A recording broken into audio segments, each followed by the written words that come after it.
በስመ አብ ወወልድ ወመንፈስ ቅዱስ አሃዱ አምላክ አሜን። ጰራቅሊጦስ ማለት ምን ማለት ነው? ዛሬ ጰራቅሊጦስ በሚል ርዕስ እንማማራለን። ጰራቅሊጦስ ማለት ምን ማለት ነው? ጰራቅሊጦስ ማለት ከሶስቱ አካላት ከቅድስት ሥላሴ አንዱ እግዚአብሔር መንፈስ ቅዱስ የሚጠራበት ስም ነው። ጰራቅሊጦስ ማለት በግሪክ ቋንቋ የሚያጸና ማለት ነው። የሚያጸና ስንል በእምነት የሚያጸና ሰማዕትነት በሚቀበሉበት ሰዓት እንዲጨክኑ የሚያደርግ የሚያጸና መንፈስ ቅዱስ ማለት ነው። በተጨማሪ የሚያጽናና ጰራቅሊጦስ ማለት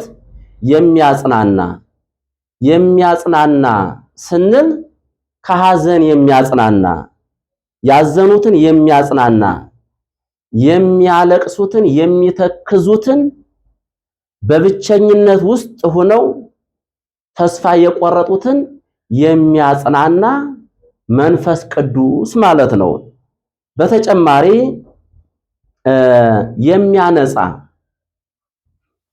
የሚያነጻ ማለት ነው። የሚያነጻ ማለት ከኃጢአት የሚያነጻ የሚቀድስ የሚያጥብ ማለት ነው። ጰራቅሊጦስ ማለት የሚያነጻ ከኃጢአት የሚያጥብ የሚቀድስ እንደገና ደግሞ የሚያረጋጋ ማለት ነው። ጰራቅሊጦስ ማለት የሚያረጋጋ፣ ያዘኑ የተከዙ ሰዎች የሚያጽናናቸው መንፈስ ቅዱስ ነው። ስናዝን ያጽናናናል፣ ስንተክዝ ያጽናናናል፣ ያረጋጋናል። ስለዚህ ጰራቅሊጦስ ማለት ምን ማለት ነው? የሚያረጋጋ፣ ያዘኑትን የሚተክዙትን፣ ብቸኝነት የሚሰማቸውን የሚያረጋጋ፣ እንደገና ደግሞ የሚያለቅሱትን የሚያስደስት መንፈስ ቅዱስ ማለት ጰራቅሊጦስ ማለት የሚያስደስት መስተፍሴ፣ ደስ የሚያሰኝ ታስረው ተደብድበው ፈተና ተቀብለው ግን ደስ እንዲሉ ያደርጋቸዋል። ሐዘንተኞች ሳለን ደስተኞች ነን እንዳለ ሐዋርያው ቅዱስ ጳውሎስ። በተጨማሪ ከሳቴ ሚስጥርን፣ ጥበብን፣ ዕውቀትን የሚገልጽ ማለት ነው። ጰራቅሊጦስ ማለት ጥበብን፣ ዕውቀትን፣ ሚስጥርን፣ ቋንቋን የሚገልጽ የሚሰጥ ማለት ነው። እንግዲህ ጰራቅሊጦስ መንፈስ ቅዱስ በብዙ ስሞች ይጠራል። ለምሳሌ መንፈስ ቅዱስ በርግብ ተመስሏል፣ በእሳት ተመስሏል፣ በነፋስ ተመስሏል፣ በእስትንፋስ ተመስሏል። ማን? ጰራቅሊጦስ መንፈስ ቅዱስ። እንደገና ደግሞ መድኃኒታችን ኢየሱስ ክርስቶስ ሲያስተምርም በዮሐንስ ወንጌል ምዕራፍ 15 ቁጥር 26 ላይ የእውነት መንፈስ ቅዱስ ብሎታል። የሐሰት መንፈስ ስላለ፣ የዳቢሎስ መንፈስ ስላለ ጰራቅሊጦስን ምን አለው? የእውነት መንፈስ ቅዱስ በመጣ ጊዜ ወደ እውነት ይመራችኋል፣ ጥበብና ዕውቀት ሚስጥርን ይገልጽላችኋል ብሎ መድኃኒታችን ኢየሱስ ክርስቶስ አስተምሯል። እንግዲህ ጰራቅሊጦስ ማለት መንፈስ ቅዱስ ከሆነ እንዴት የሚለውን የምናገኘው ታላቁን ሚስጥር በዚህ በሐዋርያት ሥራ ምዕራፍ 2 ላይ ነው የምናገኘው። በዓለ ሐምሳ የተባለው ቀን በደረሰ ጊዜ ይላል። በዓለ ሐምሳ የተባለው ቀን በደረሰ ጊዜ ሁሉም በአንድ ልብ ሆነው ሐዋርያት ሁሉም በአንድ ልብ ሆነው አብረው 120ው ቤተሰብ በጽርሐ ጽዮን አዳራሽ ቅድስት ድንግል ማርያምን በመካከላቸው አድርገው እየጸለዩ ሳለ ድንገት እንደሚነጥቅ አውሎ ነፋስ ከሰማይ ድምፅ መጣ ይላል። 120ው ቤተሰብ በጽርሐ ጽዮን አዳራሽ ከቅድስት ድንግል ማርያም ሆነው ደጅ እየጸኑ እየጸለዩ ሳለ ምን መጣ? እንደሚነጥቅ አውሎ ነፋስ ያለ ድምፅ ከሰማይ መጣ። እንደ እሳት ተቀምጠው የነበሩበትን ቤት ሁሉ መላው ይላል። ከሰማይ ድምጽ መጣ፣ ተቀምጠው የነበሩበት ቤት ሁሉ መላው። እንደ እሳትም የተከፋፈሉ ልሳኖች በላያቸው ላይ ታዩአቸው። የተከፋፈሉ ቋንቋዎች በእሳት አምሳል ልሳኖች ታዩአቸው። እንደ እሳትም የተከፋፈሉ ልሳኖች ታያቸው፣ በእያንዳንዳቸው ላይ ተቀመጡባቸው ይልና በሁሉም ላይ መንፈስ ቅዱስ መላባቸው ይላል። ይህ መንፈስ ቅዱስ ሁላችንን ይባርከን፣ በሁላችንም ላይ ቅዱስ መንፈሱን ያሳድርብን። መንፈስ ቅዱስም ይናገሩ ዘንድ እንደፈቀደላቸው መጠን በሐዲስ ቋንቋ በሐዲስ ልሳን መናገር ጀመሩ። እነማን? ሐዋርያት። በነፋስ አምሳል በእሳት አምሳል መንፈስ ቅዱስ ከወረደ በኋላ ልሳን ተገለጸላቸው፣ ቋንቋ ተገለጸላቸው። በሐዲስ ቋንቋ መናገር ጀመሩ። የነበራቸው አንድ ቋንቋ ሁለት ቋንቋ ቢሆንም ተደምሮ ስንት ቋንቋ ሆነላቸው? 71 ቋንቋ።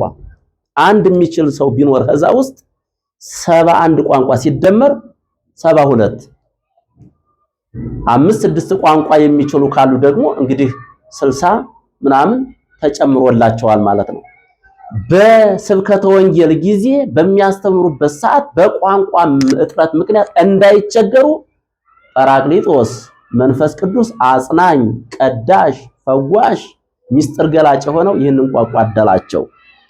እንግዲህ ስለዚህ መንፈስ ቅዱስ ምን ማለት ነው? የሚያረጋጋ፣ የሚያጽናና፣ የሚያጸና፣ የሚቀድስ ነው። በተጨማሪ ደግሞ መንፈስ ቅዱስ ኃጢአት ስንሰራ ይወቅሰናል። በዚህ የዮሐንስ ወንጌል ምዕራፍ 16 ቁጥር 8 ላይ ኃጢአት ስንሰራ እውነተኛው መንፈስ በመጣ ጊዜ ዓለምን ይወቅሳል ይላል። ኃጢአት ስንሰራ ይወቅሰናል መንፈስ ቅዱስ ምን እንድናደርግ? ንስሐ እንድንገባ። ስለዚህ ጰራቅሊጦስ ማለት መንፈስ ቅዱስ ማለት እንደሆነ ሊታወቅ ይገባል። በዓለ ጰራቅሊጦስ ደግሞ ከ9ኙ የክርስቶስ አበይት በዓላት አንዱ ነው። አበይት የክርስቶስ 9 በዓላት አሉ። ከዛ ውስጥ በዓለ ጰራቅሊጦስ በዓለ መንፈስ ቅዱስ አንዱ ነው። ክርስቶስ ሞትን ድል አድርጎ በተነሳ በ50ኛው ቀን ወይንም ደግሞ ባረገ በ10ኛው ቀን በዓለ ጰራቅሊጦስ በቅድስት ቤተክርስቲያናችን በምልአት ይከበራል። ይህችን ቀን ቅዱስ ዮሐንስ አፈወርቅ የቤተክርስቲያን የልደት ቀን ይላታል። የምን ቀን? የልደት ቀን ይላታል። እንግዲህ ይህ ቅዱስ መንፈስ ጰራቅሊጦስ ዓለምን ይቀድሳል፣ ዓለምን ይባርካል። ደግሞም ለሚያምኑበት በክርስቶስ ለሚያምኑ ሁሉ ጸጋ መንፈስ ቅዱስን ሀብተ መንፈስ ቅዱስን ይሰጣል። ለምን? እንዲህ ይላል፣ መንፈስ ቅዱስ አንድ ነው ይላል። መንፈስ ቅዱስ እግዚአብሔር መንፈስ ቅዱስ አንድ ነው። ከሶስቱ አካላት አንዱ፣ ከሶስቱ ሥላሴ አንዱ የሆኑ በአንድነት በሶስትነት የሚቀደሰው የሚሰለሰው መንፈስ ቅዱስ አንድ ነው ይልና የጸጋ ስጦታ ግን ልዩ ልዩ ነው፣ አገልግሎቱም ልዩ ልዩ ነው፣ አሰራሩም ልዩ ልዩ ነው። ሁሉን የሚያደርግ ግን መንፈስ ቅዱስ አንድ ነው ይልና ነገር ግን መንፈስ ቅዱስ በገለጠላቸው መጠን ለአንዱ ጥበብን ይሰጣል አለ። ለካስ ጥበብን የሚሰጥ መንፈስ ቅዱስ ነው። ለሁላችንም ጥበብን ይስጠን። ለአንዱ ጥበብን፣ ለአንዱ ዕውቀትን፣ ማስተዋልን ማን ይሰጣል? መንፈስ ቅዱስ ለሁላችን ማስተዋልን ይስጠን። ለአንዱ ደግሞ የመፈወስን፣ አጋንንትን የማውጣትን፣ ተአምራትን የማድረግን ጸጋ ማን ይሰጣል? መንፈስ ቅዱስ ይሰጣል። ለአንዱም ትንቢትን የመናገርና እንዲሁም ደግሞ በልሳን መናገርን ይሰጣል። የተነገረውን ትንቢት በልሳን የተነገረውን ደግሞ የመተርጎም የማብራራት ጥበብን ማን ይሰጣል? ያው አንዱ መንፈስ ቅዱስ ነው። የሐዋርያው ቅዱስ ጳውሎስ መልእክት ወደ ቆሮንቶስ ሰዎች ምዕራፍ 12 ቁጥር 4 ላይ ምን ይላል? ልዩ ልዩ ጸጋ፣ ልዩ ልዩ ሀብት፣ ሀብተ ፈውስ፣ ሀብተ ጥበብ፣ ሀብተ ቅድስና የሚሰጥ መልካሙን የእግዚአብሔርን ቃል እንዲያስተምሩ የሚያደርግ መንፈስ ቅዱስ ነው። እውነትን እንዲናገሩ የሚያደርግ መንፈስ ቅዱስ ነውና ስለዚህ በዚህ ይታወቃል።